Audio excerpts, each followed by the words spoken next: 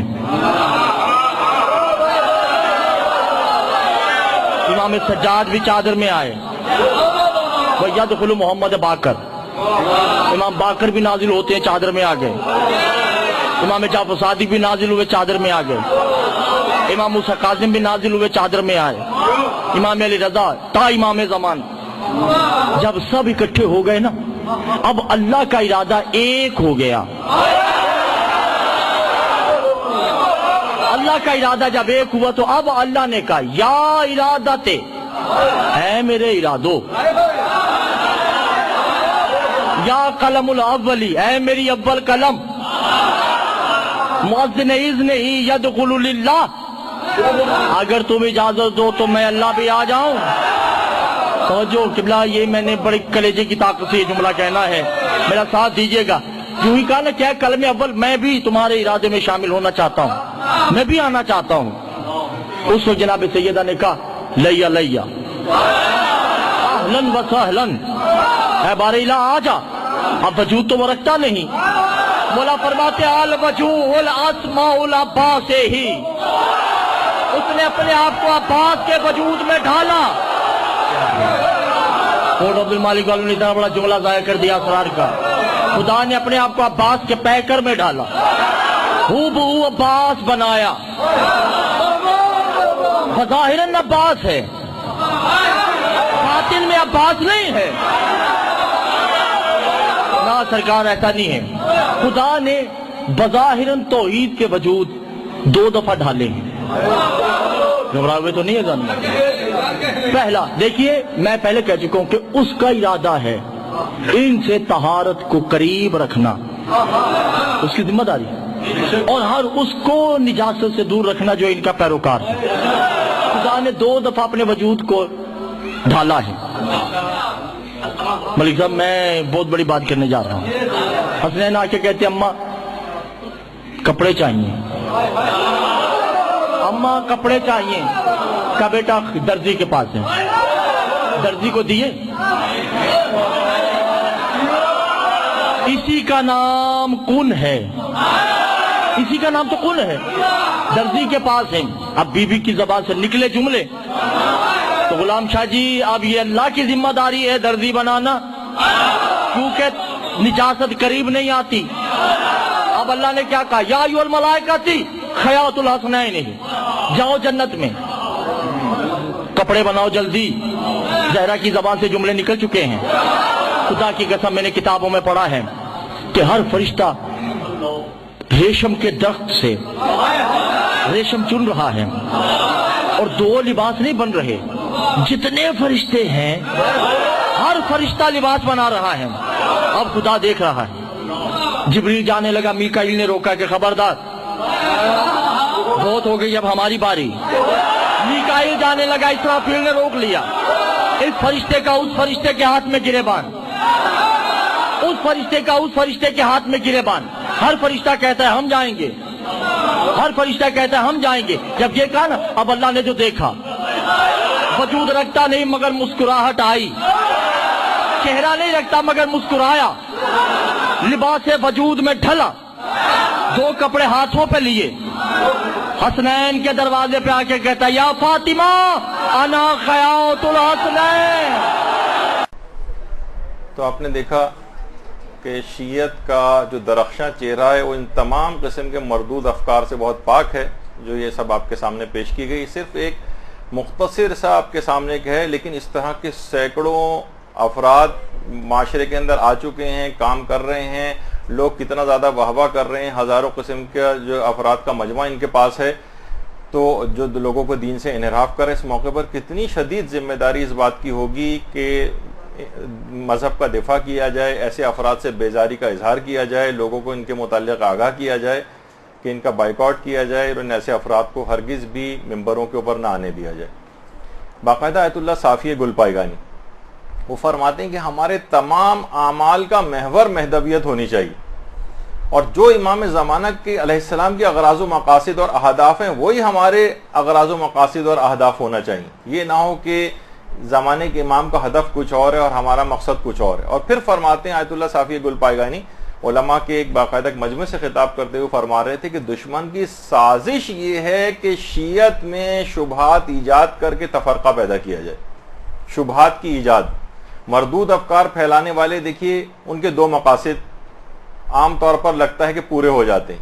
مثلا اگر آپ یہ تمام خرافات سنتے رہیں اور اس کے بعد اگر آپ خاموش رہیں تو یہ خرافات بھی پھیلتے چلے جاتے ہیں، تب بھی ان کا مقصد حل ہو جاتا ہے. اور ان کے خرافات کے خلاف اگر بولنا شروع کریں تو دوسری طرف سے خاص طرح کا ایک ریئیکشن آتا ہے اور مومنین پھر آپس میں جھگڑا کرنے لگتے ہیں اور دست و گریباں ہو جاتے ہیں. اس سے بھی ان کا مقصد حل ہو جاتا ہے. فرماتے ہیں لیکن اس موقع پر سنگین ذمہ داری یہ ہے کہ شبہات اور اشکالات کے لوگوں کو جوابات دیے جائیں.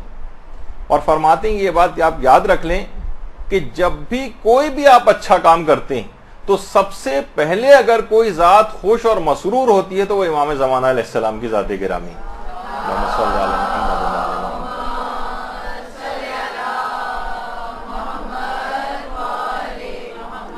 اور جو اگر آپ کوئی گناہ کا کام کرتے ہیں تو سب سے پہلے جو ذات مغموم ہوتی ہے وہ امام زمانہ علیہ السلام کی ذات ہے. یہ آیت اللہ صافی گل پائگانی فرماتے.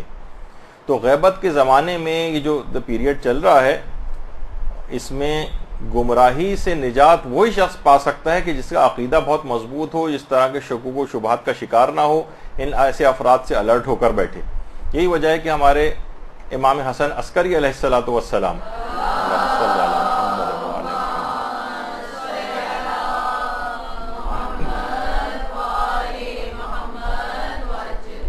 احمد ابن اسحاق قمی سے امام نے فرمایا کہ اے احمد ابن اسحاق قمی، اچھا امام ان کے اوپر بہت زیادہ اعتماد کرتے تھے، اور امام نے کہا کہ اگر تمہاری شخصیت آشکار نہ ہوتی اور واضح نہ ہوتی ہم پر تو ہم کبھی تم کو اپنا بیٹا نہ دکھاتے.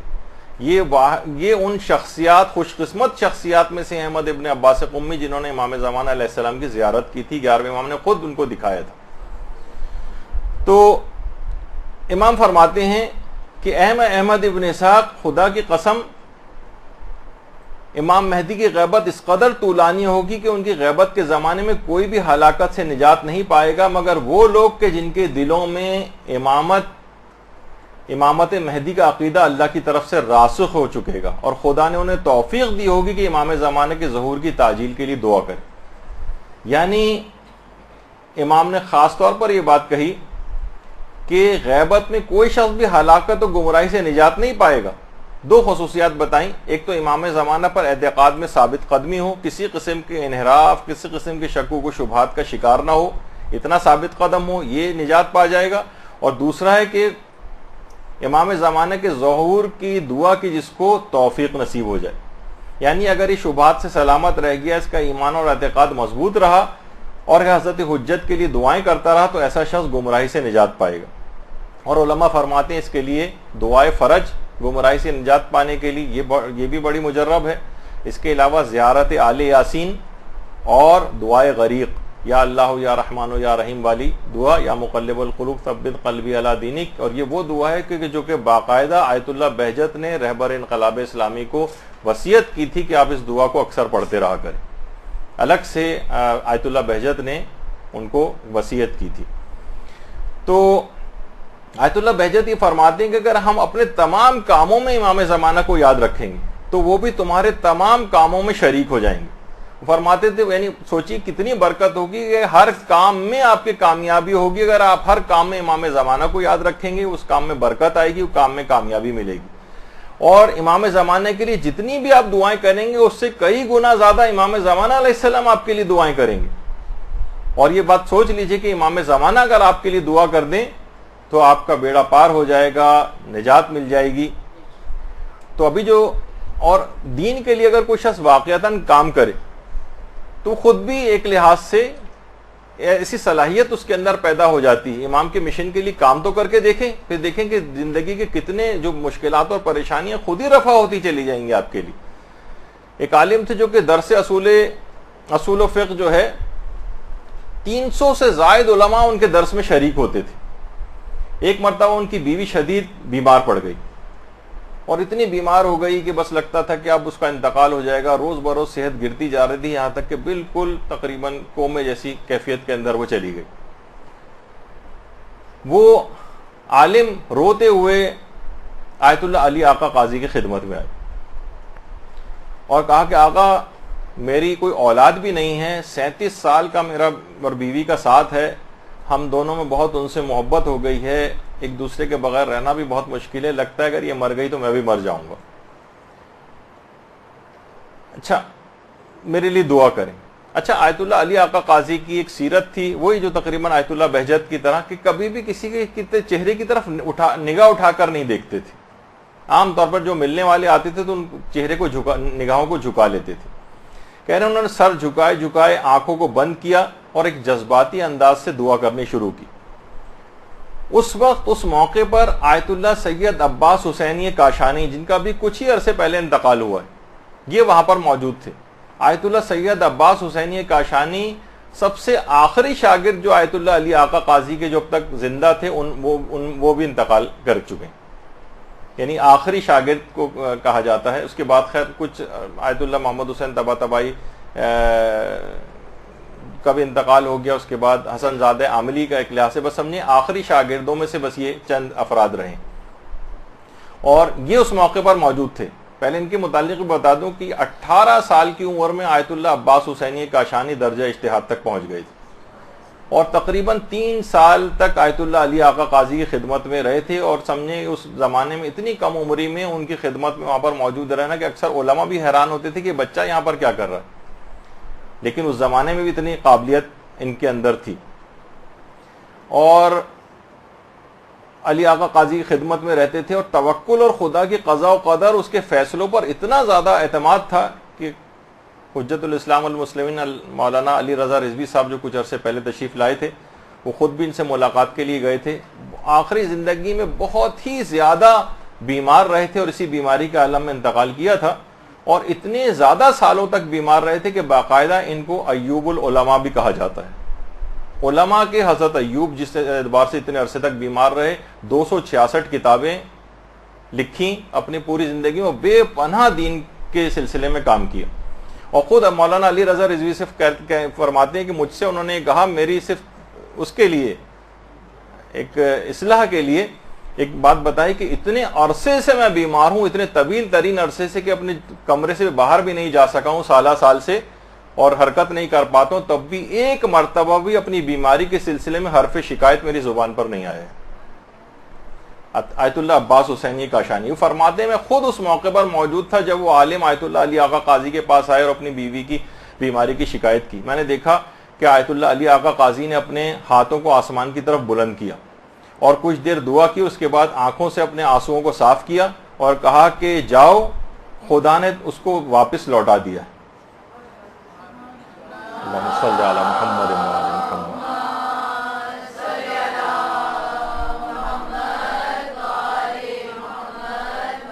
اچھا وہ عالم یہ فرماتے ہیں کہ اگرچہ مجھے علی آقا قاضی کی بات پر مکمل اعتماد تھا اور مجھے پتا تھا کہ حق کے سوا ان کی زبان پر کچھ نہیں آتا ہے, لیکن پھر بھی میں اندرونی طور پر پریشان تھا کہ بیوی تقریباً قریب المرگ تھی, اتنی طویل عرصے کی اس کی بیماری ہے اور یہ تھا کہ شاید اب میں گھر جاؤں تو وہ مر ہی نہ چکی ہوں. کہہ رہے میں بہرحال گھر گیا, گھر جا کر دیکھا کہ تقریباً مردہ حالت کے اندر پڑی ہوئی جو بیوی تھی جسے میں چھوڑ کر گیا تھا وہ قبلہ رخ ہو کر بیٹھی ہوئی اور قبلہ رخ ہو کر بیٹھی ہوئی. میں نے اس سے بہت پوچھا کہ تمہاری اچانک سے طبیعت کیسے صحیح ہو گئی, تو کچھ بتانے کو تیار نہیں ہو رہی تھی. بہت زیادہ جب اصرار کیا تو بیوی نے بتایا کہ آپ نے بہت اچھا کیا کہ آپ آیت اللہ علی آقا قاضی کی خدمت میں گئے, اور جس وقت میری روح قفص انصری سے پرواز کر چکی تھی, وہ خود کہہ رہی ہے کہ میں مر چکی تھی, میری روح نکل کر جب چوتھے آسمان پر پہنچی تو ایک غیبی صدا مجھے سنائی دی کہ سید علی آقا قاضی کی دعا کے احترام میں اس کی روح کو واپس پلٹا دیا جائے. اللہم صلی اللہ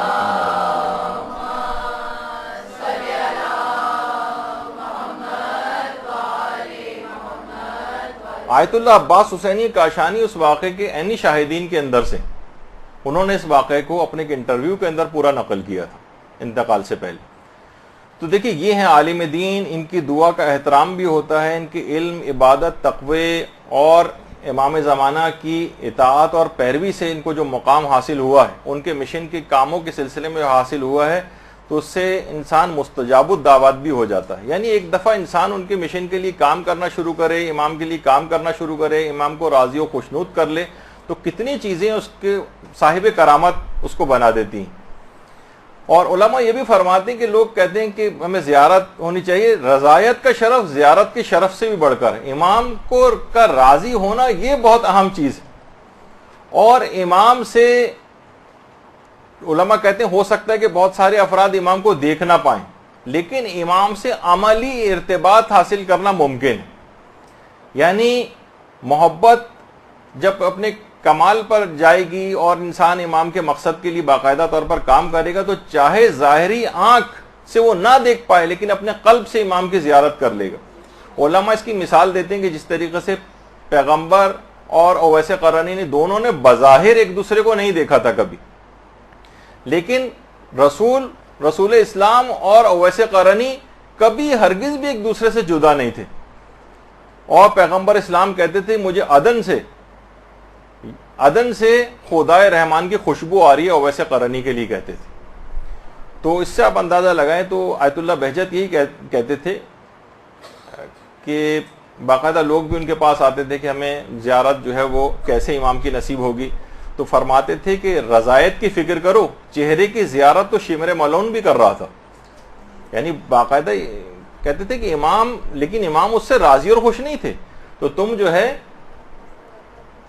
کوشش یہ کرو کہ امام کو راضی کرو, بنسبت اس بات کے صرف لوگ زیارت کی دعا کرتے ہیں, وہ بھی ایک بہت بڑا شرف ہے. اچھا, ابھی جو ہم ذکر کر رہے تھے کہ ایک دفعہ اگر امام کے مقصد اور مشن کے لیے انسان کام کرے تو امام خود زیارت کے لیے آ جاتے. امام راضی تو ہو جائیں, پھر دیکھیے وہ کیسے زیارت کرتے. علامہ طباطبائی سے بھی کسی نے یہ بات پوچھی کہ امام زمانہ تک پہنچنے کا راستہ کیا ہے, تو انہوں نے جواب میں فرمایا کہ امام زمانہ نے خود کہا ہے کہ تم اچھے بنو, ہم خود تم کو ڈھونڈ نکالیں گے. یہ باقاعدہ خود آیت اللہ طباطبائی یہ بات کہتے تھے. تو یہی وجہ ہے کہ آیت اللہ سیستانی کے جو جد امجد آیت اللہ باقر سیستانی کے متعلق ان کے والد کے لحاظ سے جو ملتا ہے, یہ سید علی رضا سیستانی جو شاید ان کے بھی آیت اللہ سیستانی کے دادا ان کو کہیں یا جد کہیں ان کو, ان کی تصویر ہے. لیکن آیت اللہ باقر سیستانی کے متعلق تو وہ میں کیونکہ واقعہ پڑھ چکا ہوں, اس سے اشارہ کرتے ہوئے گزروں گا کہ امام خود اس مومنہ کے جنازے میں شریک ہوئے تھے کہ جس نے حجاب پر جب حکومت وقت نے پابندی لگائی تھی تو وہ 7 سال تک اس عورت نے گھر سے قدم باہر نہیں نکالا تھا. امام نے کہا دین پر ایسا عمل کر کے دکھاؤ تو ہم خود اس کے جنازے میں آ کر شریک ہوں گے. اور وہ جو مشہور واقعہ بھی ہے جو کہ رجب علی خیاط نے بھی اپنی کتاب کے اندر لکھا ہے کہ جو تالے بنانے والا دیانتدار دکاندار تھا, امام اس کی دکان میں آ کر بیٹھے ہوئے تھے, اور جو دیانتداری سے تالے بنا رہا تھا اور ایک بوڑھی عورت کے ساتھ دیانتدارانہ معاملہ اس نے کیا تھا. بھی وقت نہیں کہ میں اس کو پڑھوں اس واقعے کو. امام نے کہا تھا کہ ایسے بن کر دکھاؤ, تو ہم خود امام اس کی دکان میں بھی آ کر بیٹھ گئے تھے. تو انسان جہاں پر ہے, جس کیپیسٹی میں بھی ہے, معاشرے کے اندر جس اعتبار سے بھی کام کر رہا ہے, وہ اپنا فریضہ دیانتداری کے ساتھ اسلامی احکام کے مطابق پورا کرتا جائے, پھر دیکھے کہ امام سے اس کی انشاءاللہ کیسے ملاقات ہوتی. دین پر عمل تو کر کے دکھائے. اچھا اب دیکھیے روایتوں کے اندر بھی ملتا ہے، اگر جملے روایتوں کے ہم بعض اوقات سرسری طور پر پڑھ کے گزر جاتے ہیں کہ عبد الحمید واسقی نام کا ایک شخص امام باقر کی خدمت میں آ کر اس نے عرض کیا کہ مولا ہم نے تو انتظار امام زمانہ کی خاطر اپنے آپ کو ہر قسم کی اذیت برداشت کرنے کے لیے وقف کر دیا. اب دیکھیے بات کیا ہو رہی ہے، اذیت برداشت کرنے کے لیے، اس کہہ رہا ہے میں نے وقف کر دیا اپنے آپ کو. امام نے فرمایا اے عبد الحمید کیا تم نے کبھی یہ دیکھا ہے کہ کسی نے رضائے الہی کی خاطر اپنے آپ کو پابند احکام الہی کر لیا اور خدا نے اس کو پریشانی اور مشکلات میں آسانی پیدا نہ کی ہو؟ وہ کہہ رہا ہے میں نے تو مشکلات کے لیے آمادہ کر لیا، اور امام کہہ رہے ہیں رضائے الہی کی خاطر اپنے آپ کو پابند احکام الہی کر لیا ہو. یعنی اس کا مطلب ہے کہ ہر وقت پروردگار کے احکامات کا مطیع ہونا، فرمانبردار ہونا، گناہوں سے پرہیز کرنا، یہ اولین ایک لحاظ سے ذمہ داری کہ امام نے گویا وہ تو اپنی جان کو قربان کرنے کی بات کر رہا ہے، اور امام احکام الہی کی پابندی کی بات کر رہے ہیں اس سے.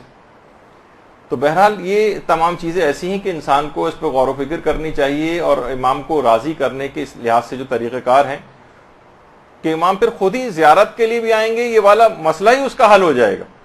ایک دفعہ دین پر کوئی عمل تو کر کے دیکھے. یہی وجہ ہے کہ آیت اللہ مرزا احمد سیبویا ان کی قبر بھی حرم معصومہ قم میں ہے. اللہم صلی علی محمد و علی محمد.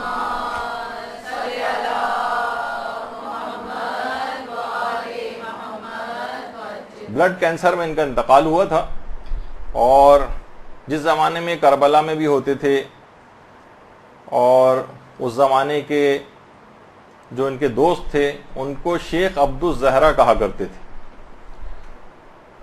تو اور انتہائی سیدھے سادے سمپل قسم کے بالکل آیت اللہ تھے. آیت اللہ مرزا احمد سیبویا ایسی شخصیت تھی ان کی، خدمات دینی بے تحاشا تھی. ایک دفعہ روتے ہوئے فرمانے لگے کہ حضرت حجت سے میری ملاقات میدان عرفات میں ہوئی، اور فرماتے میں نے آگے بڑھ کر حضرت حجت کے ہاتھ کو بوسہ دیا تو حضرت حجت نے میرے چہرے کو اٹھایا اور میری پیشانی کو بوسہ دیا. اللہم صلی علی محمد و علی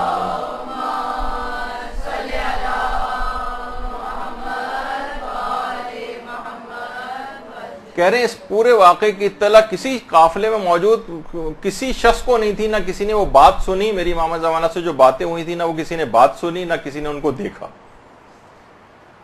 تو آپ نے دیکھا کہ دین پر عمل سے کیسے انعامات ملتے ہیں. امام زمانہ نے ان کی پیشانی پر بوسہ دیا آیت اللہ مرزا احمد سیبویا کی، اور اس میں کوئی ایسی تعجب خیز بات نہیں ہے.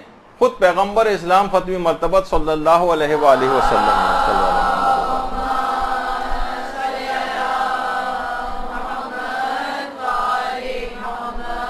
جب جنگ تبوک سے پیغمبر واپس آ رہے تھے تو سعد انصاری نامی ایک صحابی ان کے استقبال کے لیے گئے اور پیغمبر سے آ کر مصافحے کا شرف حاصل کیا.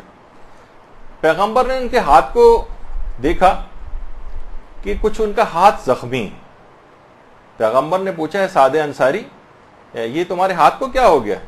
کہا کہ یا رسول اللہ میں کثیر العیال ہوں، افراد گھر میں بہت زیادہ ہیں، مجھے بہت زیادہ کام کرنا اور مزدوری کرنا پڑتی ہے، زیادہ کام کرنے کی وجہ سے میرا ہاتھ زخمی ہو گیا. پیغمبر نے سعد کے ہاتھ کا بوسہ لیا اور فرمایا یہ وہ ہاتھ ہے جس کو کبھی جہنم کی آگ نہیں جلائے گی. اللہم صلی علی محمد و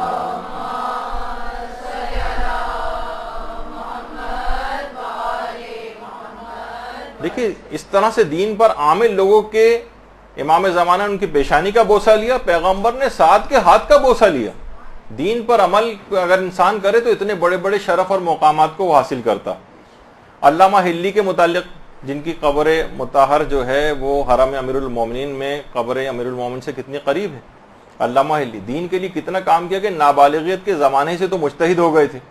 ہلا سے پیدل کربلا جاتے تھے. علامہ ہلی فرماتے ہیں اس پیدل سفر میں میری ملاقات ایک مرد بزرگ سے ہوئی جو میں اتنا حیران ہوا کہ ہر سوال کا جواب اس کو پتا ہوتا ہے. ہر سوال کا جواب میں ان کے علم سے اتنا متاثر ہوا کہ میں ان کے ہاتھ میں ہاتھ ڈال کر پیدل چلنے لگا. انہوں نے جاتے ہوئے میں نے ان مرد بزرگ سے پوچھا یہ بتائیے غیبت کبریٰ میں ہماری امام زمانہ سے ملاقات کیوں نہیں ہوتی؟ تو اس مرد بزرگ نے کہا کہ تم کیسے کہہ سکتے ہو کہ زمانے کے امام سے کسی کی ملاقات نہیں ہو سکتی جبکہ ان کے ہاتھ میں تم نے اپنا ہاتھ دیا ہوا ہے. اللہم صلی علی محمد و علی محمد.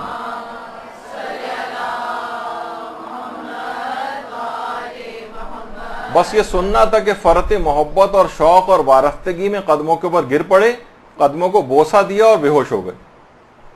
تو دیکھیے کام بھی ساتھ میں ہو اور اس کے ساتھ امام کے لیے دعا بھی ہو۔ کتنی زیادہ دعاؤں کی تاکید آئی ہے، کتنی زیادہ دعاؤں کی تاکید آئی ہے۔ آج کل ایک مسئلہ ایک یہ بھی ہو گیا، ادھر دعا کی کوئی چیز آپ بتائیں لوگوں کو، ادھر فوراً لوگ طنز کرنے لگتے ہیں۔ دیکھیے دعا بھی ضروری۔ آیت اللہ بہجت جب بھی ایک جملہ فرماتے تھے کہ اگر آپ دعا کر رہے ہیں ظہور امام کی، اس کا مطلب ہی یہ ہے کہ آپ کا ایمان سلامت ہے، ایمان کی سلامتی ہے۔ اب بس ایمان موجود ہے، اب عمل کی طرف آپ کو جانا ہے۔ اور لیکن حقیقت یہ کہ ہم نے بہت چھوٹی چھوٹی چیزیں، حاجات، وہ بھی اگرچہ بالکل جائز ہے مانگنا، لیکن مومن کا معیار تھوڑا سا بلند بھی ہونا چاہیے۔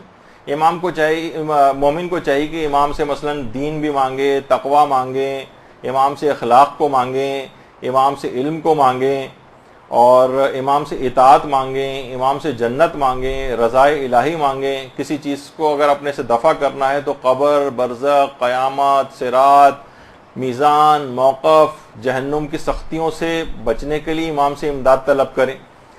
لیکن ہمارے ساتھ یہ کہ ہمارا معیار دعاؤں کے لحاظ سے بھی ایک لحاظ سے بہت گھٹیا قسم کا ہو گیا ہے۔ ایسی ایسی چیزیں مانگنے، وہ اگرچہ وہ جائز ہیں، معاذ اللہ ان کی منع نہیں کیا جا رہا، لیکن صرف وہی گھر، گاڑی، شادی، اولاد، اور بس یہ، اس کے علاوہ جہاں ہمیشہ کی جو دنیا ہے اس متعلق کوئی بھی دعا ہماری نہیں ہوتی امام سے۔ 15 شعبان آج کی رات آئے گی، اب اپنی نکال کر دیکھیے گا کہ ان چیزوں میں سے جو بھی میں نے ذکر کی کتنی دعاؤں کی لسٹ میں موجود ہے۔ کچھ ہی عرصے پہلے کسی نے فیس بک پہ کوئی وہ پوسٹ بھی لگائی تھی، تنزیہ پوسٹ تھی، ایک لحاظ سے کچھ باتیں صحیح تھیں اس میں، کہ اگر امام زمانہ علیہ السلام تشریف لے آئیں تو لوگ سب سے پہلے سوالات ان سے کیا کریں گے، وہی جو کہ آج ہم دیکھتے ہیں زیارتوں پہ جب جاتے ہیں تو مراجع سے ہر دفعہ زیارت میں ٹپیکل قسم کے پاکستانی جو لوگ ہیں صرف اور صرف وہی 4-5 سوال ہر دفعہ لوٹ پھیر کر کے آتے ہیں۔ سیدانی کی شادی کا مسئلہ جو ہے غیر سید سے کیا ہے، اور شہادت ثالثہ کا مسئلہ کیا ہے، اور ولادت ہوتی ہے یا ظہور ہوتا ہے، اور کیا امام برمودا ٹرائنگل میں رہتے ہیں۔ اس طرح کے سارے زائرین کا جو سوالات ہیں، اس کا واسطہ مجتہدین کو بھی پڑتا ہے، اور یہی امام زمانہ سے بھی لوگ آ کر کریں گے۔ تو بہرحال وہ تھا کہ اپنے سوالات کا معیار یہ سب کچھ بھی لوگ بڑھانے کو تیار نہیں ہیں، اور دعاؤں کا معیار بھی بڑھانے کو تیار نہیں۔ آیت اللہ مرشی نجفی فرماتے تھے کہ میری 2 گھنٹے سے زائد امام زمانہ علیہ السلام سے ملاقات ہوئی۔ اللہم صلی علی محمد و علی محمد۔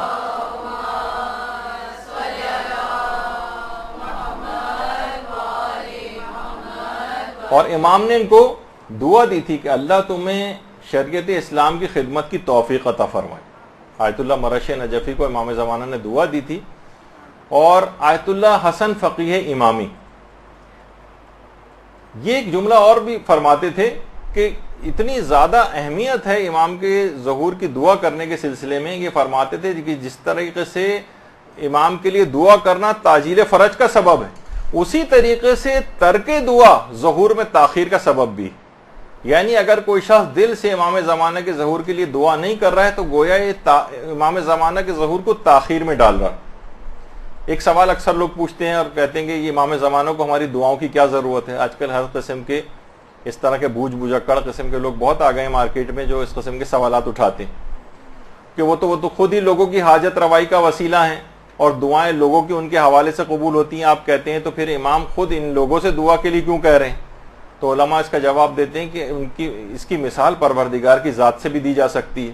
وہ خود غنی علی الاطلاق ہے، وہ غنی بالذات ہے، وہ تمام مخلوقات کی سے بے نیاز ہے، پھر بھی وہ اپنی عبادت کرنے کو کہتا ہے لوگوں سے، حالانکہ اس کو لوگوں کی عبادت کی ضرورت نہیں ہے، وہ بے نیاز ہے، لیکن تب بھی وہ لوگوں سے نصرت طلب کرتا ہے۔ قرآن میں کتنی ایسی آیات ہیں کہ اس نے نصرت طلب کی ہے، اور وہ لوگوں سے قرض حسنہ طلب کرتا ہے۔ یہ تمام چیزیں کیا ہیں؟ یہ امور حکمت سے خالی نہیں ہے، تاکہ لوگ اپنے عقیدے، زبان اور اعضاء سے محبت کا اظہار کریں۔ امام کے لیے دعا کرنے سے امام سے ان کا ارتباط بڑھے گا۔ دیکھیے، اور جن لوگوں کے لیے بھی انسان دعا کرتا ہے نا، ان سے محبت اس کے دل میں پیدا ہونے لگتی ہے، یا جن سے محبت ہوتی ہے ان کے لیے دعا کرتا ہے، اور بار بار دعا کرنے سے کیا ہوتا ہے؟ محبت اس کی بڑھتی چلی جاتی ہے، اور آپ میں اس بات کی لیاقت پیدا ہوتی ہے کہ اس دعا کے نتیجے میں رحمت خداوندی کے آپ سزاوار ہو جائیں۔ تو بہرحال دعا کے ساتھ یعنی ادھر زبان کو بھی استعمال کرنا ہے، اور اپنے اعضاء و جوارح کو بھی استعمال کرنا ہے۔ اپنے جسمانی اعضاء ان کو تھکائیے، امام کی اطاعت کے لیے کوئی ایسی خدمت کر کے جائیں. یہی وجہ ہے کہ آیت اللہ نائنی، آیت اللہ خوئی کے بھی اساتذہ میں سے تھے.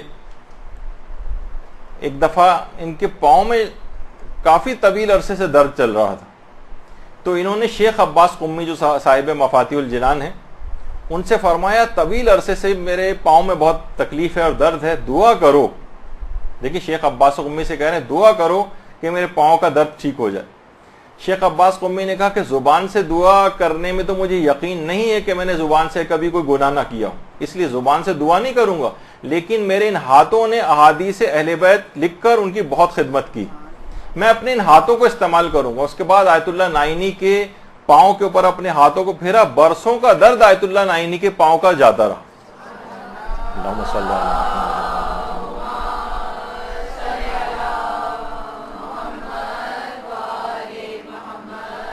کچھ خدمت تو کریں امام کی، کچھ کر کے تو جائیں. پھر دیکھیے کہ ان تمام چیزیں کرامات انسان کے اندر پیدا ہونے لگتی ہیں. خود بھی جب بیمار ہوتے تھے اور بی بی زوجہ ان کی آیت اللہ یہ شیخ عباس قمی کی دوا لے کر آتی تھیں، چمچہ لے کر آتی تھیں تاکہ دوا کو اس میں ہلایا جائے، تو چمچہ کو نکال کے الگ رکھ دیتے تھے اور کہتے تھے کہ میری یہ انگلیاں جو ہیں خود ان کے اندر ایک تاثیر پیدا ہو گئی، میں نے اتنی احادیث معصومین لکھی ہیں کہ اس کے اندر ایک تاثیر شفا پیدا ہو گئی ہے، اور میں اپنی انگلیوں کو اس دوا کے اندر گھولتے تھے اور اسی سے اپنے علاج کو کر لیا کرتے تھے.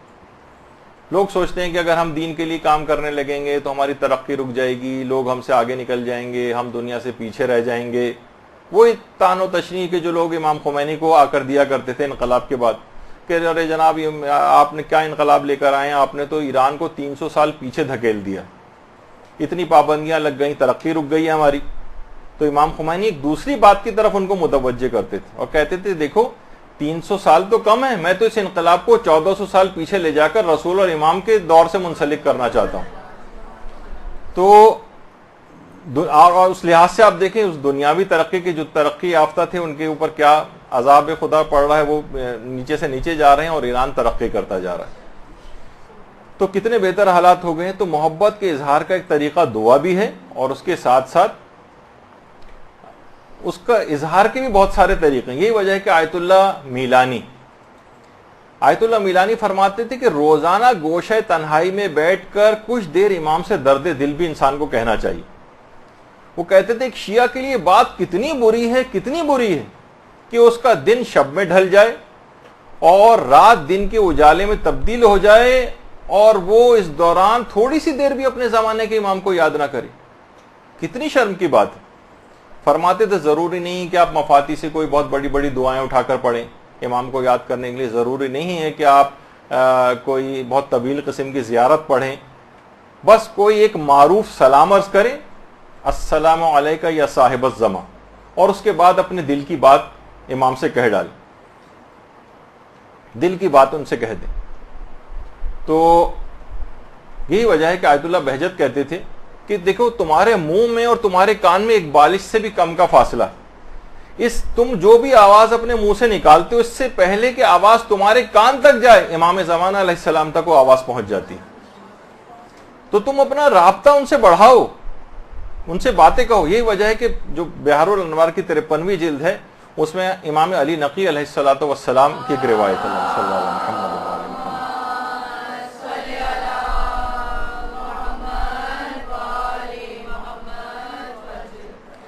امام کے پاس ایک خط آتا ہے، ایک دور ایک مومن جو رہتا تھا اس نے خط لکھا کہ مولا بہت سارے ایسے مشکل حالات ہو جاتے ہیں، میں آپ تک پہنچ نہیں پاتا ہوں، آپ کی رہائش گاہ بہت دور ہے مجھ سے، میں آپ کے پاس نہیں آ سکتا، میں اپنے مسائل کے حل کے لیے کیا کروں. امام نے جواب دیا اور وہی ہمارے لیے بھی جواب ہے. امام نے اس کو لکھا ان کانت لکا حاجتن فتحرک شفتیک، جب بھی تمہیں کوئی حاجت پیش آئے اپنے لبوں کو حرکت دو اور ہم سے بات کرو، یعنی ہم تم سے دور نہیں ہیں، تمہاری بات سننے پر قادر ہیں، تم ہمیں پکارو، بس تم کہو گے وہ بات ہم تک پہنچ جائے گی. یعنی امام نے خود بتایا خود کہ مومنین کو چاہیے کہ اپنے زمانے کے امام سے باتیں کریں، اور باتیں کرنے کے لیے خود امام کا حاضر و موجود ہونا ضروری نہیں. وہ کہہ رہے امام فرماتے صرف اپنے ہونٹوں کو حرکت دو، زبان کو حرکت دو اپنی، وہ بات تمہاری ہم تک پہنچ جائے گی. جب یہ آیت اللہ بہجت کہتے تھے کہ بس تمہارے کان اپنے کان تک بھی آواز نہیں پہنچتی، امام زمانہ تک پہنچ جاتی. تو بہرحال لیکن کیا ہے کہ برے کردار کے ساتھ پکارنا، جو آدمی باتیں کیا کرے گا اس کو توفیق ہی نہیں ملے گی. گھریلو اخلاق کسی کا اگر بہت زیادہ تباہ برباد ہے تو ایسا شخص جو ہے امام زمانہ سے بات کرنے کی توفیق بھی اس کو نہیں ملتی ہے. وجہ ہے کہ ہماری زندگیوں میں امام زمانہ نظر نہیں آتے، ان سے بات کرنا تو درگنار، محفلوں میں مومنین آپس میں امام زمانہ کے متعلق گفتگو کرتے بھی نظر نہیں آتے. آپ خواتین کی محفلوں تک اس میں بیٹھ کے دیکھیں جو آپس میں بیٹھ کے بات کرتی ہیں، کہاں امام زمانہ کا ذکر ہوتا. تو یہی وجہ ہے کہ ہمارے چھٹے امام جعفر صادق علیہ الصلوۃ والسلام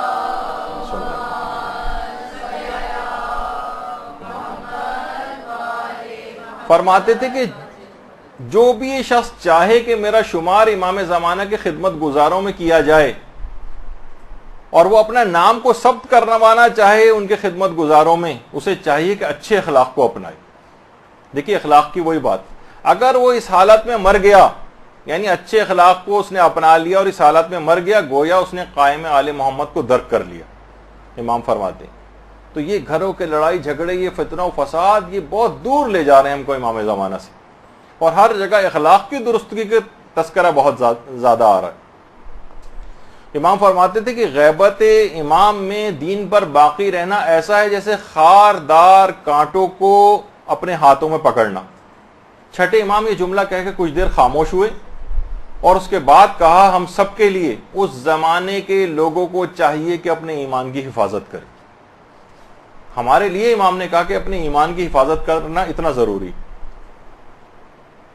آیت اللہ حق شناس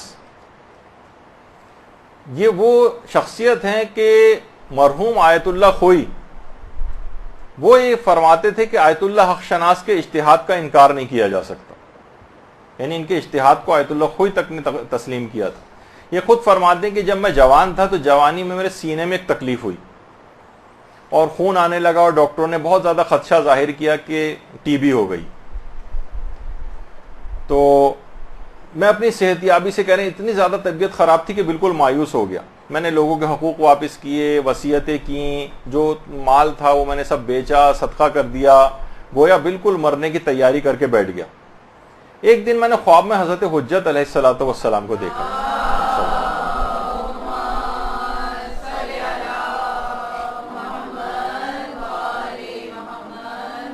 اور ان سے خواب میں اپنی بیماری کی شکایت کی. امام نے میرے سینے پر ہاتھ پھیرا. اب جملے دیکھیے امام کے. امام نے کہا یہ کوئی مرض نہیں ہے، اصل مرض وہ ہے جو انسان کے اخلاق اور کردار میں واقع ہو جائے. دیکھیے مرنا جینا، بیماری صحت یہ چلتی رہتی. امام نے کہا یہ بھی کوئی مرض اور بیماری ہے، یہ مرض نہیں ہے. دوسری طرف متوجہ کیا اصل مرض وہ ہے، امام زمانہ فرماتے ہیں جو انسان کے اخلاق اور کردار کے اندر واقع ہو جائے. پھر امام نے فرمایا کہ باقی تمہارے سینے کی جو تکلیف ہے یہ رفع ہو چکی ہے. اور بس کہنے میری فوراً آنکھ کھل گئی، دیکھا واقعی بیماری بالکل غائب ہو چکی تھی. کہنے میں اس زمانے میں آیت اللہ میر سید علی حائری جو زمانے مجتہد تھے، میں ان کے پاس گیا اور ان کی خدمت میں جا کر پورا خواب سنایا. آیت اللہ میر سید علی حائری خواب سن کر ان کے چہرے پر مسکراہٹ آ گئی. کہنے لگے ٹھیک، اب احتیاط کرنا، بد پرہیزی نہ کرنا اور خربوزہ اور انگور کھانے سے پرہیز کرنا. کہہ رہے میں سن کر تو اور حیران رہ گیا کہ حضرت حجت نے گفتگو کے آخر میں مجھے اپنی بیماری کے سلسلے میں یہی دو چیزیں کھانے کو منع کیا تھا. یعنی میر سید علی حائری وہ خود اس تمام چیزوں سے واقف تھے. یعنی عرفا ہمارے واقعی علماء کس مقام اور مرتبے کے اوپر ہوتے ہیں امام زمانہ. یعنی وہی جو میں نے کہا کہ ایک دفعہ دین پر انسان عامل ہو کر دیکھے، امام سے ارتباط کرنا کوئی مشکل کام نہیں، دین پر بس عمل کرنا. اور خود آیت اللہ حق شناس جن کی بھی بات ہو رہی ہے، اس کے بعد گھریلو اخلاق ان کا اتنا زیادہ اعلیٰ تھا کہ دیکھیے کہتے تھے کہ حقیقت بھی یہی ہے کہ اصل انسان کا اخلاق وہی ہوتا ہے جو اس کے گھر میں ہوتا ہے، ورنہ سیلز مینوں والا اخلاق تو بہت سارے لوگوں کے پاس ہوتا ہے.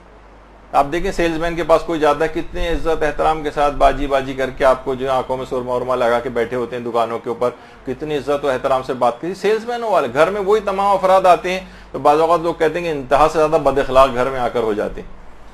تو اور ایک اور خصوصیت تھی آیت اللہ حق شناس کی، وہ یہ تھی کہ اپنی زوجہ کے احترام کی شدت سے قائل تھے، اور اپنی تمام کمالات کو آیت اللہ محمد حسین طباطبائی اور آیت اللہ حق شناس یہ کہتے تھے ہمارے اندر جتنے بھی کمالات پائے جاتے ہیں اس کی مرہون منت ہماری زوجہ ہے۔ تو بہرحال دیکھیے اتنی علم و تقوی کے باوجود جو شخصیت کی جو نمایاں ترین پہلو لوگ بیان کرتے ہیں، کیونکہ امام کہہ چکے تھے کہ دیکھو اصل بیماری وہ جو اخلاق اور کردار کے اندر واقع ہو جائے، شخصیت کا نمایاں ترین پہلو لوگوں کی حاجات کو پورا کرنا تھا، لوگوں کی حاجات پورا کرتے تھے، گھر کا اخلاق اچھا کیا ہوا تھا۔ امام خود آ کر آیت اللہ حق شناس کے خواب میں آئے، بیماری کو دور کیا، مدد کی ان کی، اور اس حد تک اس کی اخلاقیات اتنی اعلیٰ تھی کہ ایک دفعہ جوانی کے زمانے میں کسی دوست کی غیبت سن لی تھی اور نامعلوم وجوہ کی بنیاد پر اس کا دفاع نہیں کر سکے تھے۔ دیکھیے دفاع کرنا ہوتا ہے نا، کسی کا مومن کی اگر غیبت ہو رہی ہے تو آپ کی ذمہ داری میں سے کہ دفاع کریں۔ کہہ رہے جب اس سے ملاقات ہوئی کہ جس کی غیبت ہوئی تھی، باقاعدہ اس کے ہاتھوں کو اور پاؤں کو جھک کر بوسہ دیا تھا اور کہا مجھے معاف کر دو، میں فلاں مقام پر تمہارا دفاع نہیں کر سکا تھا۔ خود بتاتے ہیں ظاہر ایسے افراد ان کے والدین سے گویا یہ سب چیز چل رہی ہوتی، خود فرماتے ہیں کہ ان کی والدہ ناخواندہ تھیں، یعنی پڑھی لکھی نہیں تھیں۔ خواب میں حضرت امیر ان کے آئے تھے، حضرت امیر المومنین علیہ الصلوۃ والسلام،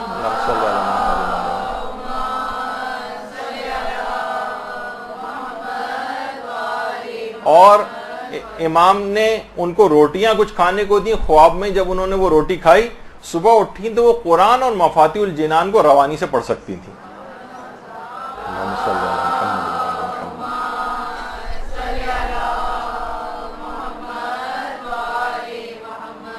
تو دیکھیے اخلاق و عمل کو ٹھیک کرنے کے لیے امام زمانہ سے ارتباط بہت ضروری ہے، یہ اگر ٹھیک نہیں ہے تو امام سے ارتباط ممکن نہیں۔ کچھ لوگ کہتے ہیں کہ جناب ٹھیک ہونے کے لیے امام زمانہ تو خود ہی آ کر ٹھیک کر لیں گے، ہم کون ہیں ٹھیک کرنے والے؟ یہی سوال کسی نے 5ویں امام سے بھی ایک دفعہ کر لیا تھا کہ مولا لوگ کہتے ہیں جب امام قیام کریں گے تو سب حالات خود بخود ہی ٹھیک ہو جائیں گے، نہ کوئی خوریزی ہوگی۔ امام نے فرمایا ہرگز نہیں، خدا کی قسم اگر کسی کے لیے خود بخود کاموں کا ٹھیک ہونا درست بات ہوتی تو پیغمبر اسلام اس کے بہت زیادہ حقدار تھے کہ پیغمبر اسلام کے جنگ کے اندر دندان مبارک شہید نہ ہوتے، امام فرماتے ہیں ان کے چہرے کے اوپر زخم نہ آتے۔ ایسا ہرگز نہیں کہ امور خود بخود ٹھیک ہو جائیں، خدا کی قسم امور جب تک ٹھیک نہیں ہوں گے جب تک ہم اور آپ خون اور پسینے میں غرق نہ ہو جائیں۔ تو بہرحال اس کے بعد امام نے اپنی پیشانی پر ہاتھ پھیرا۔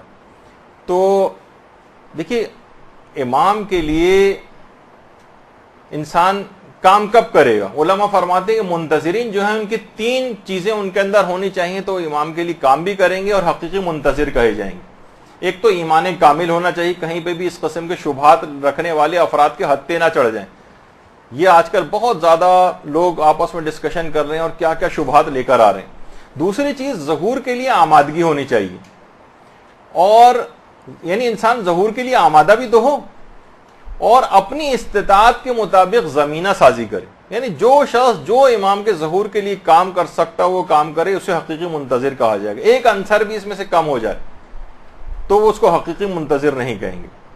علماء فرماتے ہیں دیکھیے جتنا ظہور کا یقین ہوگا اتنا ہی انتظار میں شدت ہوگی، جتنا ظہور کو نزدیک جانے گا اتنا ہی انتظار میں شدت ہوگی، جتنی محبت زیادہ ہوگی اتنی انتظار میں شدت ہوگی۔ انتظار میں شدت میں کمی اس بات کی علامت ہے کہ اس کا یا تو ایمان کامل نہیں ہے، ظہور کا اس کو یقین نہیں ہے، یا امام زمانہ سے اس کی محبت میں کوئی کمی۔ باقاعدہ محقق طوسی جو ہمارے گزرے انہوں نے تجرید الاعتقاد جو کتاب لکھی ہے اس میں کہا ہے کہ وجود جو امام ہے یہ خدا کی طرف سے ایک نعمت ہے، باقاعدہ اس کی شرح تک لکھی گئی اس کتاب کی۔ کہا کہ امام کا جو وجود ہے خدا کی طرف سے ایک نعمت ہے، اور لوگوں کے امور میں امام کا تصرف یہ بھی خدا کی طرف سے ایک نعمت ہے۔ یہی وجہ ہے کہ آیت اللہ حسن الہی طباطبائی جن کا بھی اس سے پہلے ذکر ہوا تھا، وہ فرماتے ہیں کہ حضرت حجت کا کائنات پر اس طرح سے تصرف ہے جس طرح روح کا جسم کے اوپر تصرف ہوتا ہے حضرت حجت کا۔ تو فرماتے تھے کہ اب امام ظہور کیوں نہیں کر رہے؟ تو فرماتے تھے کہ لوگوں کا آمادہ نہ ہونا اور امام کا خواہش مند نہ ہونا یہ غیبت کا ایک سبب ہے، یعنی جب تک لوگوں کے اندر آمادگی نہیں ہوگی ظہور بھی نہیں ہوگا۔ تو فرماتے تھے محقق طوسی کہ جب تک لوگوں کی آمادگی نہیں، یعنی ایک زاویہ بھی اس مثلث کا کم ہے، ایک ضلع بھی اگر اس ٹرائنگل کا کم ہے تو اس کا اثر مفقود ہو جائے گا. خدا کی طرف سے لطف میں کوئی کمی نہیں ہے، خدا نے امام زمانہ علیہ السلام کی نعمت دی ہوئی. اچھا، امام کا کائنات پر تصرف بھی دیا ہوا ہے، لیکن لوگوں کے لیے ظاہر نہیں ہو رہے یہ والی چیز لوگوں کی طرف سے.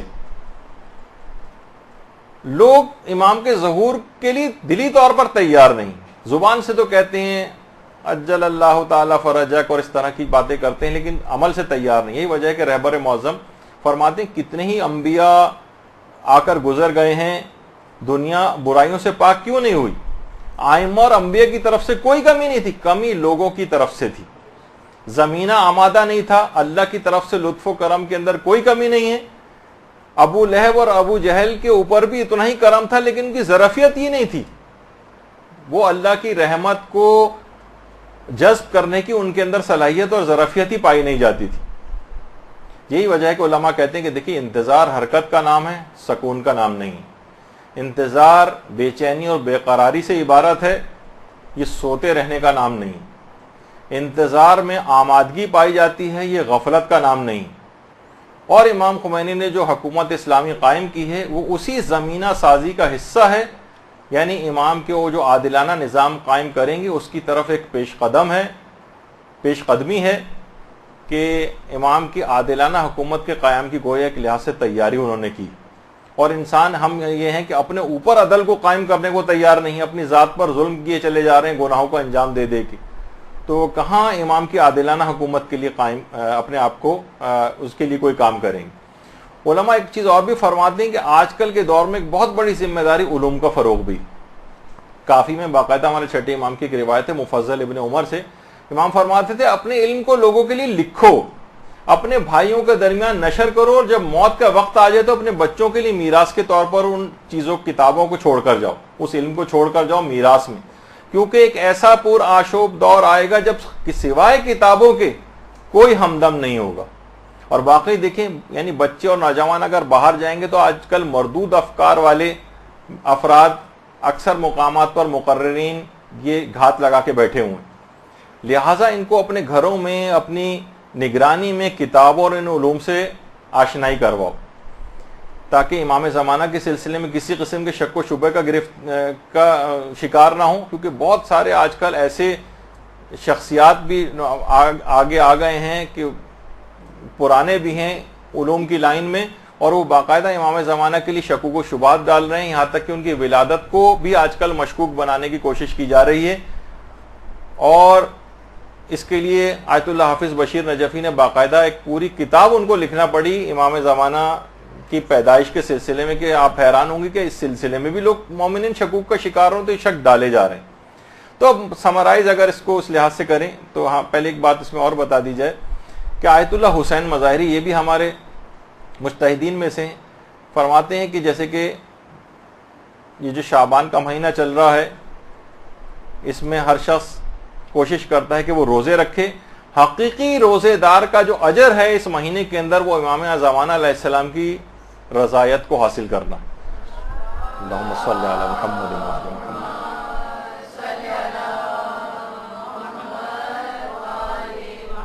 ان کی رضایت حاصل ہو جائے گی، یہ اس کے لیے سب سے بڑا اجر.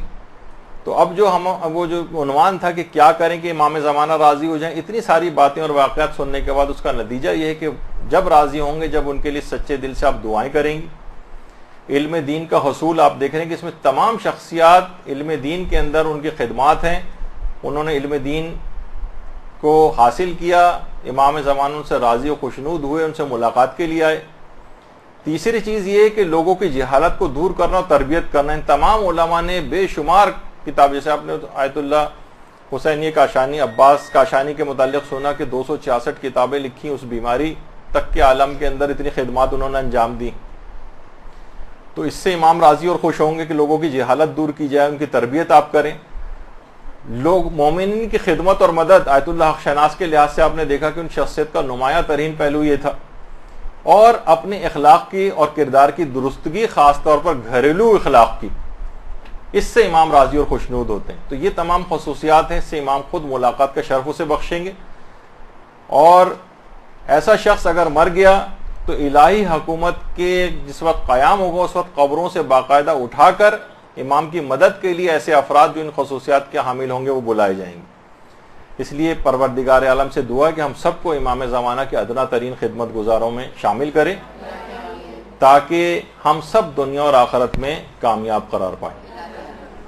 وصلی اللہ علی محمد وآلہ الطیبین الطاہرین. اللجن یا مولا اللجن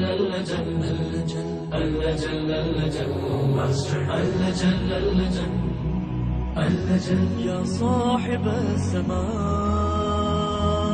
اللجن